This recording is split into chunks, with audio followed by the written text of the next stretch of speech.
just as importantly, bringing back empowerment will give us a crucial tool with which to obliterate the deep state, drain the swamp, and starve the warmongers, these people that want wars all over the place, killing, killing, killing. They love killing.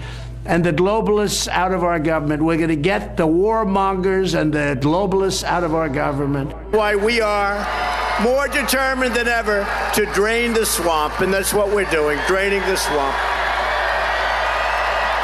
Only this way can we save the America we love and drain the Washington swamp once and for all. And I never even knew the swamp was this bad. Swamp is bad. Bad people.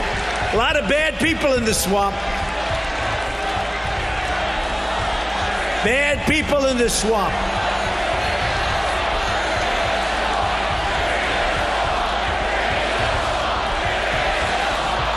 We got a lot of bad people in that swamp, those swamp creatures they call them. They are all over. We went step by step. We got it. You thought this was going to be easy, right? A lot of bad people. With your help, we will lift millions of our citizens from welfare to work, dependence to independence, and from poverty to prosperity. That's what's happening in our country. What's going on now is the single greatest scam in the history of American politics. The Democrats want to take away your guns. They want to take away your health care. They want to take away your vote. They want to take away your freedom. They want to take away your judges. They want to take away everything. We can never let this happen. We're fighting to drain the swamp, and that's exactly what I'm doing. And you see why we have to do it. Because our country is at stake like never before. It's all very simple. They're trying to stop me because I'm fighting for you. They're trying to stop me because I'm fighting for you. Again, it's necessary, but it's not sufficient, because what can be put into the Constitution can slip away from you very quickly. And the greatest example going on right now before our very eyes is Section 3 of the 14th Amendment, which they're just disappearing with a magic wand, as if it doesn't exist, even though it could not be clearer what it's stating. And so, they want to kick it to Congress, so it's going to be up to us on January 6, 2025 to tell the rampaging Trump mobs that he's disqualified. And then we need bodyguards for everybody. And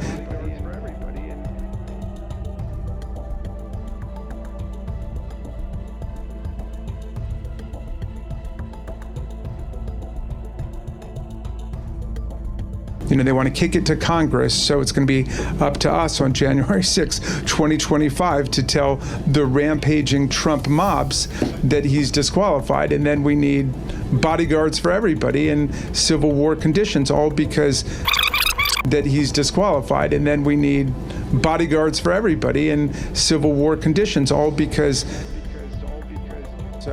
they want to kick it to Congress, so it's going to be up to us on January 6, 2025 to tell the rampaging Trump mobs that he's disqualified. And then we need bodyguards for everybody in Civil War conditions, all because the 9 justices, not all of them, but these justices who have not many cases to look at every year, not that much work to do, a huge staff, great protection, simply do not want to do their job and interpret what the great 14th Amendment means.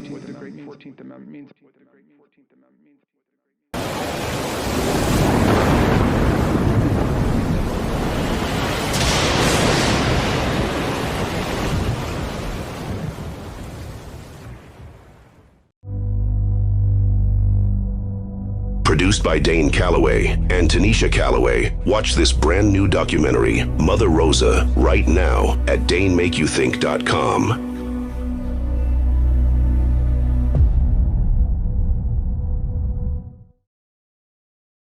I think there's a lot of red-blooded Americans. People are like, how can Trump have such support? Well, people are fed up with it. And he speaks the rhetoric of like taking back, making America great again and stuff.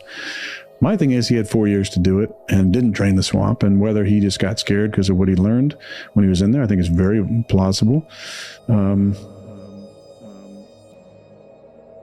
Today we're on the verge of another American medical miracle.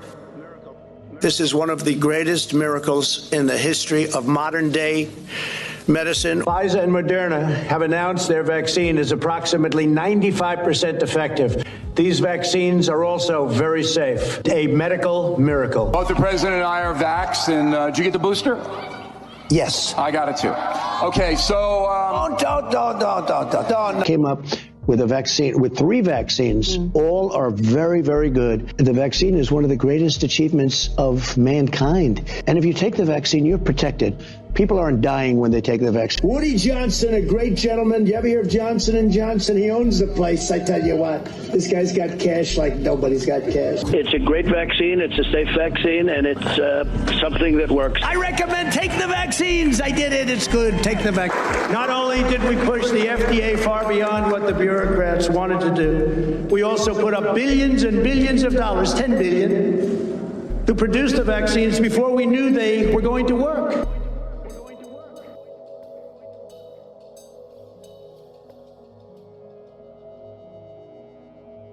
We did the right thing. We closed the country down. I could have kept it open. And I could have done what some countries are doing. I had to shut it down, and we did the right thing. I thought of keeping it open. And we did just the right thing. We closed it down. And a group of very smart people walk in and say, sir, we have to close it. And we did the right thing. And a group of very smart people walk in and say, sir, we have to close it. And we did the right thing. And a group of very smart people walk in and say, sir, we have to close it. And a group of very smart people walk in and say, sir, we have to close it. And a group of very smart people walk in and say, sir, we have to close it. And a group of very smart people walk in and say, sir, we have to close it. And a group of very smart people walk in and say, sir, we have to close it. And a group of very smart people walk in and say, sir, we have to close it. A lot of people have thought about it. Write it out. Don't do anything. Just write it out and think of it as the flu. But it's not the flu. It's vicious. We basically shut down our country. We did the right thing. We had to close it down. The President of the United States calls the shot. We were told we got to shut it down, stop it, tell everyone to stay home because of this horrible virus, and we did that. We had to artificially close our country. We've done this right, and we really have done this right.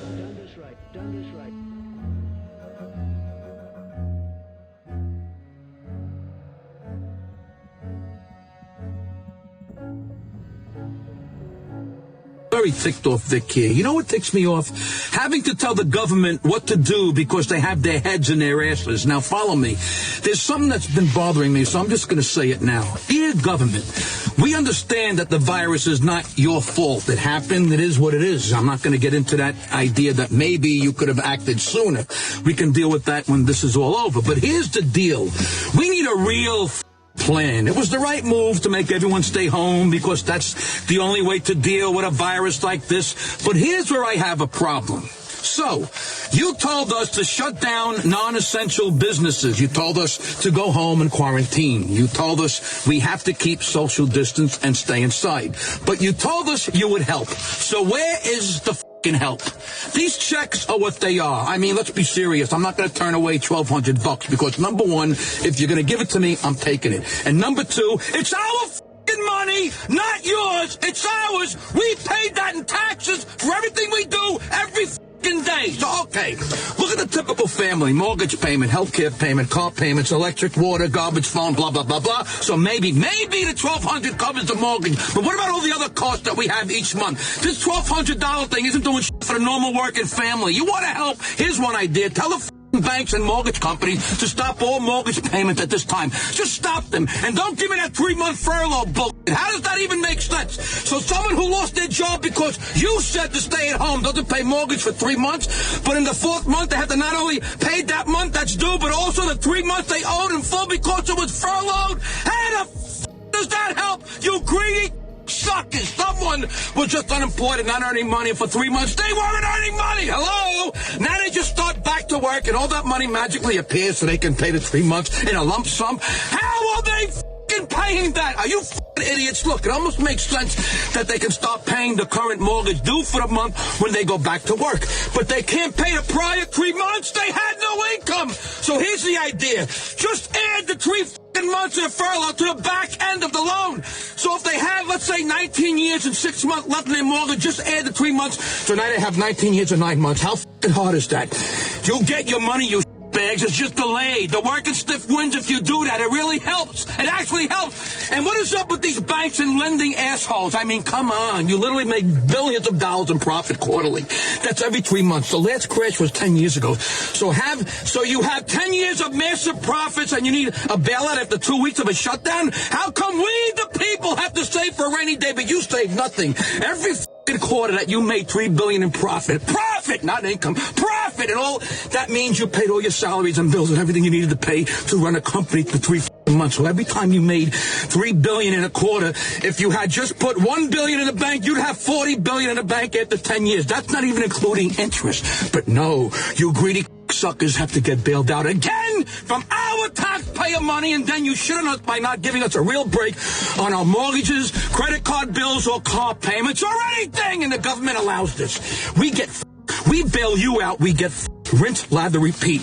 You dirt neck pieces of should have had more than enough money to keep paying your workers and give everyone a break in mortgage payments the way I said for the time being. And again, I'm not saying to wipe the slate clean. I'm saying to just add the missing mortgage payment to the back end of everyone's loans. Do it for everything. The car lease is now 3 months longer. The credit card payment is now 3 months longer. The mortgage payment is now 3 months longer. You want to help the American worker, you can eliminate all payments due until this is over. That way, unemployment and stimulus checks would only be needed for food.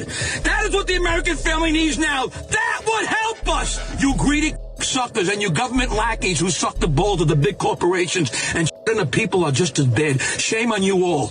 There could be a real plan in place, a real plan to get people through these next few months, a real plan to be testing, a real plan to allow workers who are considered non-essential to not worry about catching a virus and losing their house. Do you do the right thing, you peckerheads? Having to tell the government what to do because they have their heads in their asses, that's what ticks me off.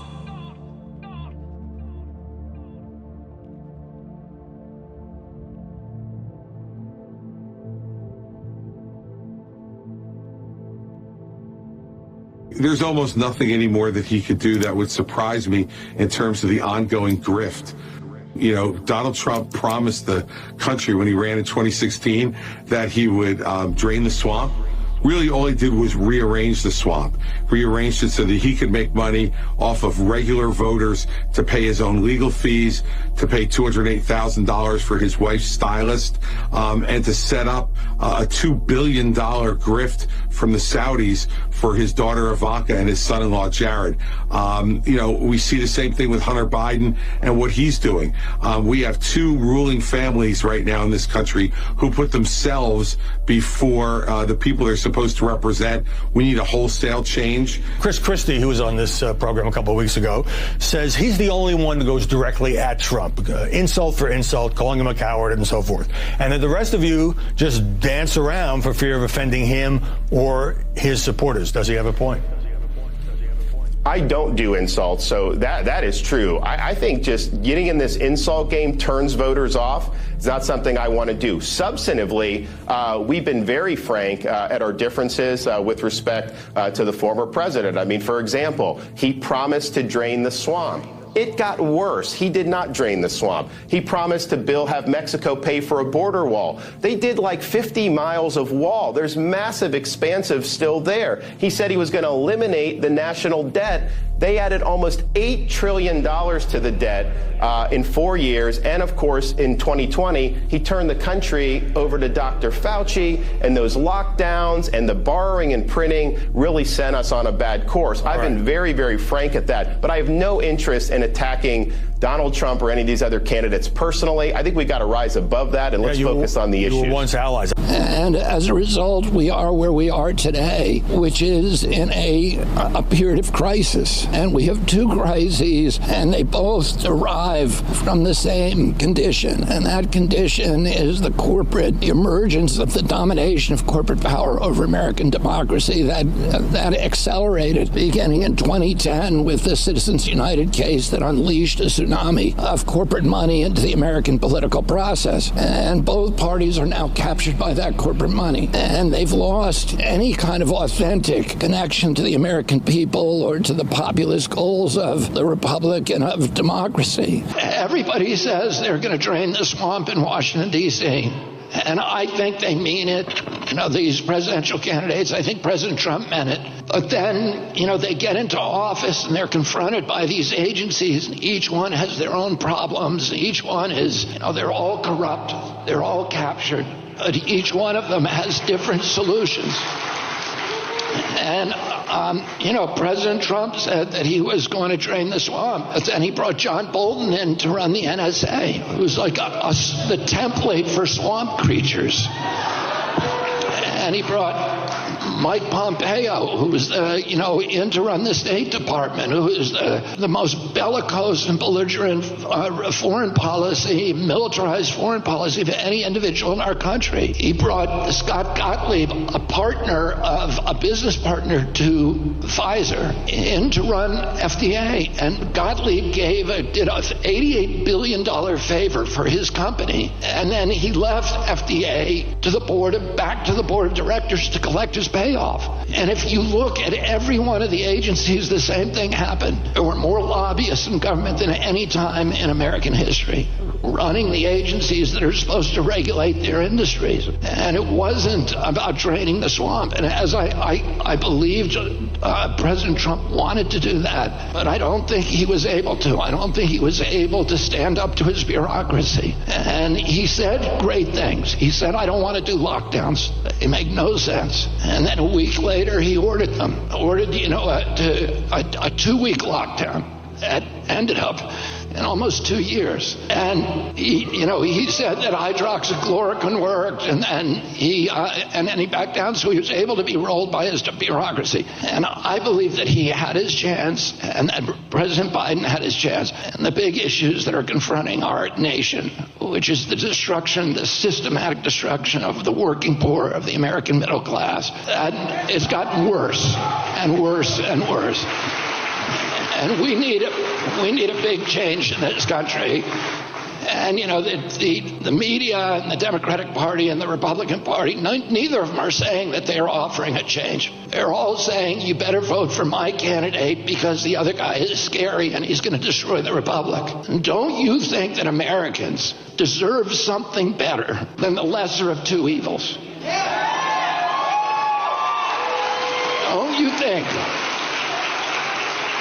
Don't you think that you deserve a president who's going to inspire you, who's going to listen to you, who's going to understand what your problems are, and is going to work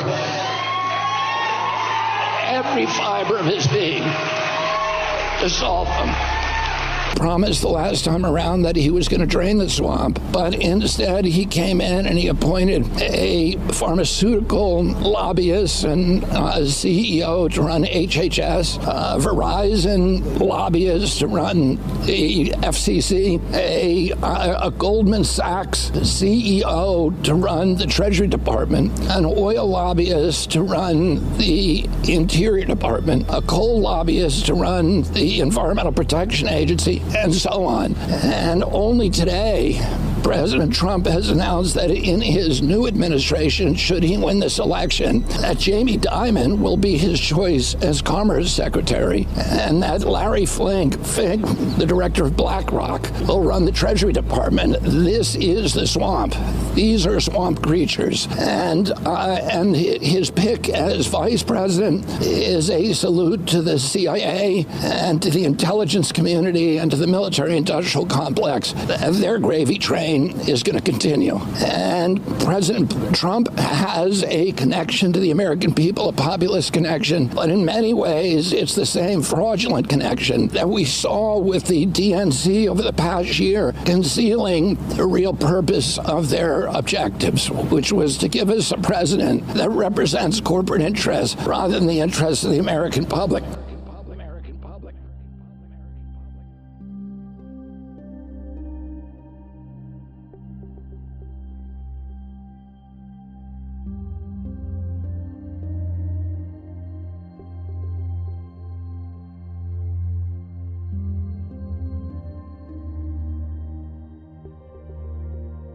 Mr. President, President Biden is now not to pardon his son Hunter, who is now a convicted felon and facing more felony charges in his upcoming trial for alleged tax evasion. Would you consider granting clemency for a pardon? I don't think it's appropriate for me to talk about it. I think it's a tragic story. You want to know the truth.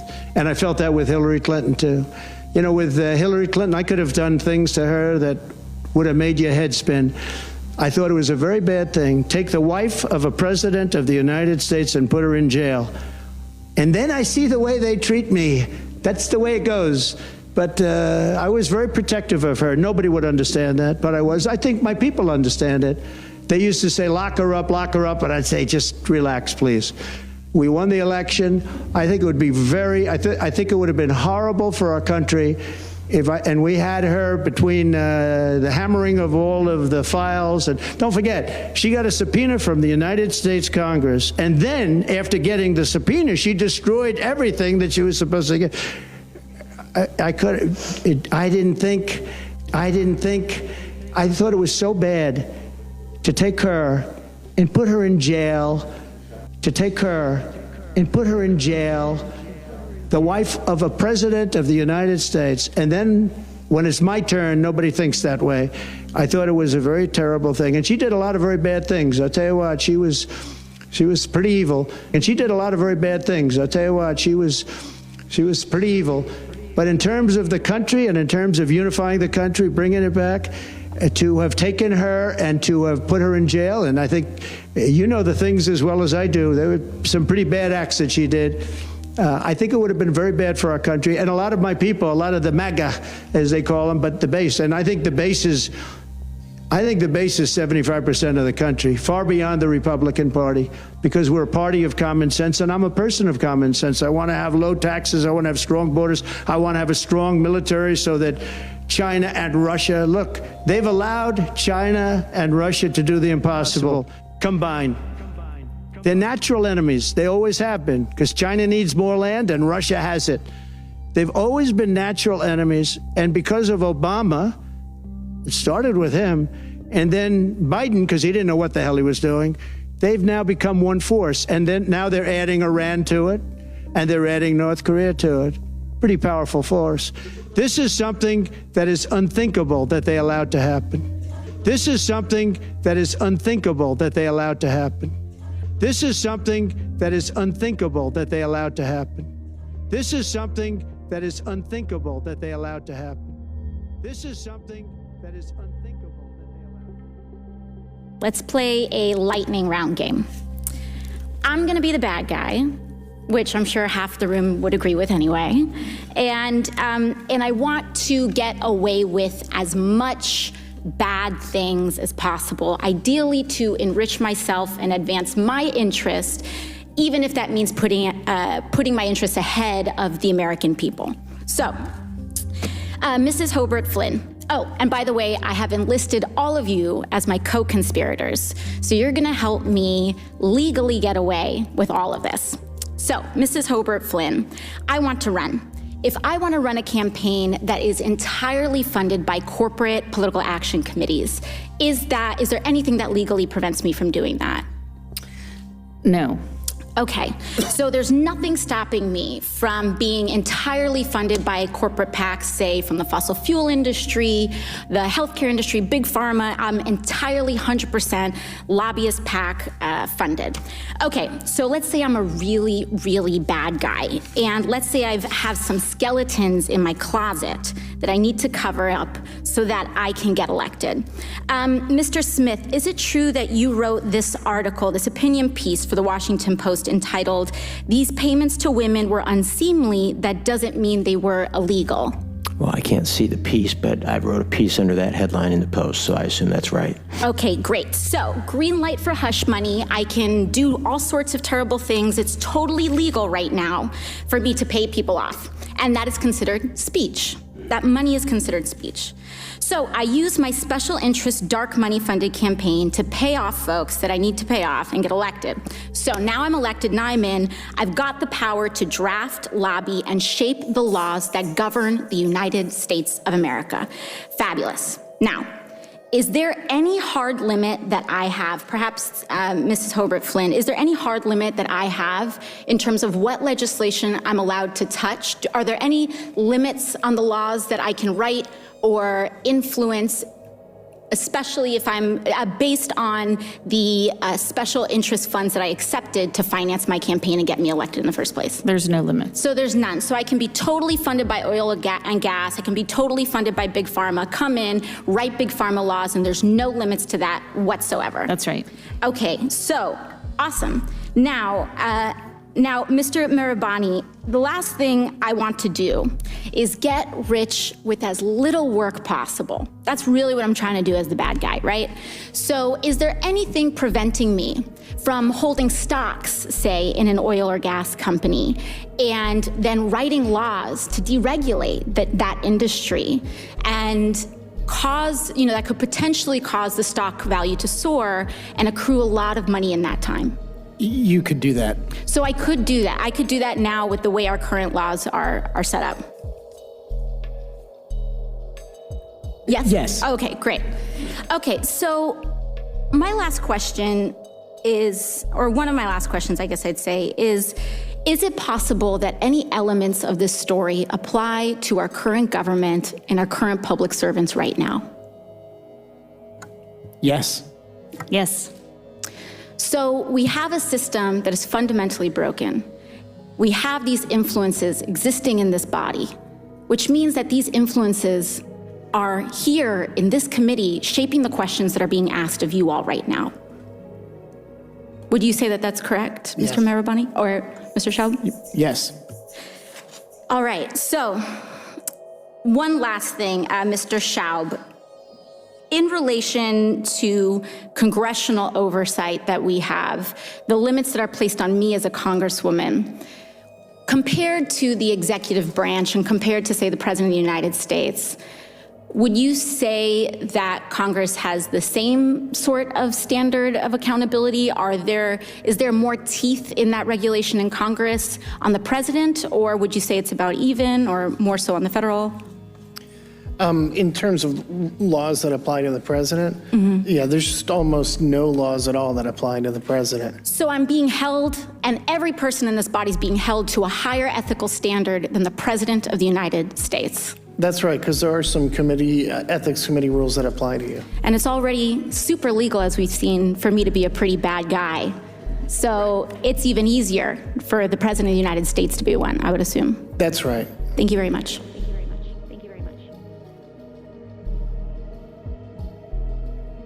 We can't successfully drain the swamp in Washington, D.C. unless we know what caused this problem. Why does the swamp exist? Well, it's kind of like diagnosing a medical problem. Sure, you can take Motrin for a headache, but how do you actually cure the headache if you haven't diagnosed the source of the problem? Caffeine withdrawal, perhaps, or sinus infection, or a migraine, or, God forbid, a brain tumor. You have to know where the problem came from before you can eradicate it. That's like the Washington, D.C. swamp. Where did the swamp come from? Let's journey back. The real name for the swamp, or the deep state, is the administrative state. The administrative state is composed of government employees and officials in agencies in the executive branch of our federal government who are not elected, not appointed, have no accountability to voters, are nearly impossible to fire, and yet have the power to impose rules and regulations on us, we the people. These swamp creatures can stay in their positions of power even when administrations transition or politicians are voted out of office. And these swamp creatures wield incredible power. They've also been known to abuse that power. Here's the thing. The administrative state is obviously not part of the United States Constitution. So where did it come from? Isn't the administrative state a violation of the separation of powers among the legislative, the executive, and the judicial branches in our federal government? Well, the answer to that is obviously yes. Yet, this hasn't stopped the legislative branch from giving away their legislative power to the executive branch agencies. And sadly, it also hasn't stopped the Supreme Court from deferring to those agencies. Here's what I mean. We have this idea currently in our judicial branch that the courts should defer to the so-called expertise of the individual agencies for rulemaking. as long as the legislative branch has delegated their powers to the agencies. Now, this clearly violates the idea of separation of powers as created by our founding fathers, and yet, the Supreme Court let it happen anyway. By the way, you can read John Locke's theory on government, on which our founding principles were based, to understand the separation of powers was critical to preventing the government from arbitrarily ruling over the people with no accountability and violating their rights in the process. This was the intention of our founding fathers, to separate powers and therefore protect people's individual rights. So when did we get so off track? Who did this? Well, the short answer is progressives did this. Progressives who attacked our constitutionally enshrined view of limited government, starting with Woodrow Wilson. Essentially, the progressives behind the creation of the administrative state, which we know today as the swamp or the deep state, wanted an autocracy. Woodrow Wilson was the 28th president of the United States. He served from the year 1913 to 1921. Wilson just didn't agree with the founders that the purpose of government was to protect the rights of the people. He thought government should do what the times demand. Wilson also naively envisioned this neutral administrative class who would operate the government administratively in good faith without being influenced by politics. I know, LOL, right? Amazing that just over 100 years since the US literally fought a war against bad faith tyrannical politicians, an American president could be so naive, so stupid, as to think that mankind no longer has a lust for power and we could staff an unaccountable bureaucratic federal government with neutral employees who would make rules only in good faith without letting politics tinge them. Ridiculous. Wilson also argued that it was time for the Constitution to evolve to a living Constitution, which stands to reason because Wilson was inspired by a college professor named Frank Goodenow, who openly argued that the Founding Fathers' theory that government's purpose was to protect the natural rights of the citizens was, quote, worse than useless, because such a theory, quote, retards development. Now, for many years in our nation, these radical progressive ideas were stopped by the non-delegation theory, which, as the name suggests, did not allow the legislature to give away their power to unaccountable executive agencies. But following Woodrow Wilson's presidency and his radical progressive ideas permeating the political class and prepping the foundation for the future administrative state, the deep state, the swamp, after the year 1935, the Supreme Court stopped applying the non-delegation theory altogether. And what did we get? We got FDR's New Deal, which actually created the new bureaucracy in the executive branch that Woodrow Wilson envisioned. A new executive bureaucracy that didn't just include executive powers, but also included legislative and judicial powers, a critical violation of the separation of powers in our federal government. Then, we got LBJ's Great Society, which further damaged the separation of powers and instead empowered swamp creatures to rule behind the backs of our elected officials. And by the way, Woodrow Wilson's idea of a class of politically neutral administrative state civil servants, how did that end up working out? Well, according to FEC records as reported by The Hill, 95% of political donations during the 2016 election from federal government employees went to Hillary Clinton. 95%. So much for politically neutral, unencumbered by partisan political agendas. So as you can see, what used to be a relatively straightforward federal government structure, the legislative branch made the laws, the executive branch enforced the laws, and the judicial branch ensured that the laws didn't violate the Constitution, this was turned on its head. And now, it's not just a matter of 1 or 2 or 3 or even a dozen corrupt deep state operatives violating our rights. It's a structural problem at the highest levels of our federal government, a fundamental violation of the separation of powers as dictated by our Constitution. So you can also see then why simply firing individual swamp creatures is a lot like playing whack-a-mole. If you fire one, another one is just going to pop up in the same place unless we fix the fundamental problem. And one president cannot fix this problem alone. This requires the legislative branch to stop delegating their power to the executive agencies, and the judiciary to reject the administrative state on a constitutional basis. The problem is, Congress members, including many Republicans, not just Democrats, don't want to drain the swamp. The swamp makes Congress's job easy. With the deep state in place making the rules, Congress doesn't have to legislate anything.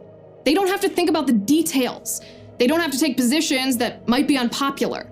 They don't even have to consider whether their plans will work. They don't have to do anything that might threaten their chances at re-election. No. Congress has it easy with the swamp structure in place. They just pass vague laws that defer all the details to the executive agencies who make the rules, and then if anything goes south, Congress can point their finger at the executive branch. But make no mistake, unless we force our elected officials to reject the administrative state and take responsibility for their own legislative jobs, unless our elected officials then reject judicial nominees who would allow the violation of separation of powers, we will never truly drain the swamp.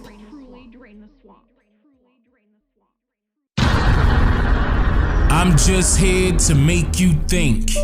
Slow down. Yeah. Sub up, like up.